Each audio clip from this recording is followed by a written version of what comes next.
Hi friends. இப்போ promo ஒன்று பார்த்துருப்பீங்க.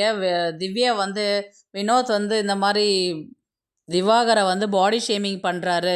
அவர் ஏஜ் பற்றி பேசுகிறாரு. 40 வயசு ஆயிடுச்சு, எப்படி நீ கல்யாணம் பண்ணிப்ப, எப்படி குழந்தை பெற்றுப்பன்றது ரொம்ப எக்ஸ்ட்ரீமாக போகிறாரு, ரொம்ப வேர்ட்ஸ் விடுறாரு அப்படின்ற மாதிரி வந்து திவ்யா வந்து யார்கிட்ட சொல்கிறாங்க, விக்ரம்கிட்டையும் சபரி அரோரா கிட்ட வந்து திவ்யா சொல்கிறாங்க. அப்படி தான் ப்ரமோ வந்திருக்குது. ஆக்சுவலாக அதுக்கு முன்னாடி வந்து பார்த்திங்கன்னா, இந்த இன்சிடெண்ட் நடந்ததுக்கப்புறம் இவர் திவாகர் வந்து என்ன பண்ணுறாரு, எல்லா கேமராவிலையும் போயிட்டு சபரி வந்து ஓட்டு போடுங்க, வினோத்துக்கு ஓட்டு போடாதீங்க அப்படின்ற மாதிரி வந்து திவாகர் ஒவ்வொரு கேமராவும் போயிட்டு அட்டென்ஷன் பண்ணி ஒரு சீன் நடிச்சுட்டு இந்த விஷயத்த சொல்கிறாரு.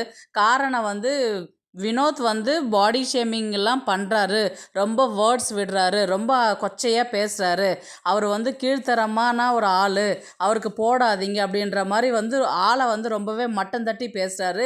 இவருக்கெல்லாம் ஓட்டு போடாதீங்க அப்படின்ற மாதிரி அவர் வேறு மாதிரி ப்ரொஜெக்ட் பார்க்குறாரு வினோத்தை. சபரி வந்து ரொம்ப நல்ல பையன், ரொம்ப நல்லா வளர்த்துருக்குறாங்க அவங்க வீட்டில், அவர் வந்து ரொம்ப எப்படி மக்கள்கிட்ட எப்படி பேசணும், எப்படி நடந்துக்கணும், சக கண்டஸ்டன்ஸ் கிட்ட எப்படி நடந்துக்கணுன்றது வந்து அவ்வளோ கிளியராக சொல்கிறாரு. தயவுசெய்து நீங்கள் சபரிக்கு ஓட்டு போடுங்க, வினோத்துக்கு ஓட்டு போடாதீங்க மக்களே அப்படின்னு சொல்லிட்டு திவாகர் வந்து ஒவ்வொரு கேமரா அட்டென்ஷன் பண்ணிட்டு இருக்கிறாரு.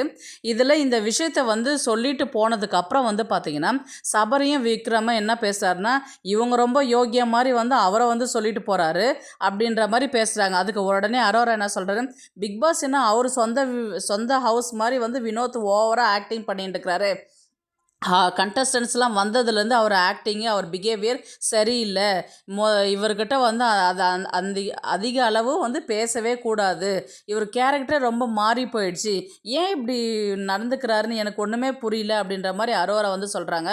அதுக்கு விக்ரம் என்ன சொல்கிறாருன்னா, வினோத் வந்து டேமேஜ் பண்ணணும்னா வினோத்தால் தான் முடியும், நம்ம வினோத்துக்கிட்ட போயிட்டு அட்வைஸ் பண்ண முடியாது, ஏன்னா அதை கேட்குற தன்மையில் வினோத் கிடையாது அப்படின்னு சொன்ன அடுத்த செகண்டே வந்து சபரி வந்து என்ன சொல்கிறாருன்னா, திவ்யாவும் அதே கேரக்டர் தான், திவ்யாவுக்கும் நீங்கள் அட்வைஸ் எதனா பண்ணிங்கன்னா திவ்யாவும் கேட்க மாட்டாங்க, 2 பேரும் ஒரே ஈக்குவல் கேரக்டர், ஈக்குவல் வாக்குவாதம் பண்ணுறதுல நம்பர் 1 அப்படின்ற மாதிரி வந்து விக்ரமும் சபரியும் சொல்கிறாங்க.